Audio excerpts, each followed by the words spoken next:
had a house that year, real quiet, the kind of quiet that feels heavier after dark. My mother had passed 8 months before, right around this same time of year, and Mother's Day was creeping up fast whether I wanted it to or not. I kept telling myself I was fine. I wasn't fine. I just didn't know it yet. It started with the phone. Not a call, just a notification, a calendar reminder that popped up on my screen at 11 at night. Buy flowers for Mom. I hadn't set that reminder. I checked, and it turned out I had set it 2 years earlier, back when she was alive.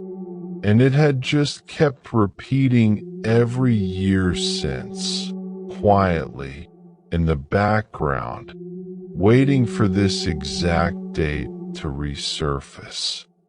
I deleted it and went to bed, telling myself it was nothing, just an old setting I'd forgotten about. The next night, I heard humming coming from the kitchen. My mother used to hum while she cooked, this low, tuneless sound she made without noticing she was doing it. I lay there frozen, telling myself it was the pipes, the wind, anything but what it sounded like. I got up anyway. The kitchen was empty. The stove was cold. But on the counter, where I never left anything, sat her old recipe box, the one I had packed away in the garage months earlier. I hadn't touched it. I hadn't even opened that box since the funeral. I brought it back to the garage myself and sealed it up again, taped it shut, told myself I was tired and grieving and my mind was doing what grieving minds do. 2 nights later it was back on the counter, lid open, one card pulled halfway out.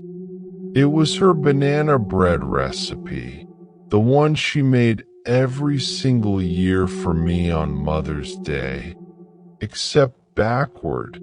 That's what got me. That's the detail that still makes my skin crawl. The recipe was written in her handwriting, but every line was reversed, like she'd written it in a mirror, and at the very bottom, where she used to write little notes to me, it just said, "Come see me." I moved out 3 weeks later. I never went back for that box.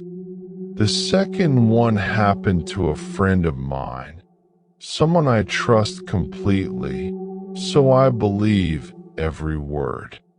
She'd lost her mother when she was only 22. Sudden, a car accident, no warning at all. For years afterward, Mother's Day was unbearable for her, and she started this habit of visiting the cemetery early in the morning before anyone else was around. Just her and a bouquet of daisies, her mother's favorite. It became her ritual, her way of coping. One year, she got there just before sunrise, and there was already someone standing at her mother's grave. A woman, back turned, wearing a long pale coat. My friend assumed it was a groundskeeper or another mourner and called out a polite good morning. The woman didn't turn around. She didn't move at all. My friend walked closer, thinking maybe she hadn't heard, and that's when she noticed the woman's coat wasn't a coat at all.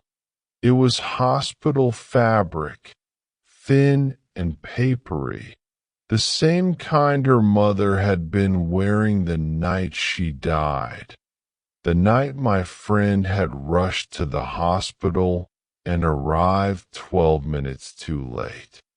She said her whole body went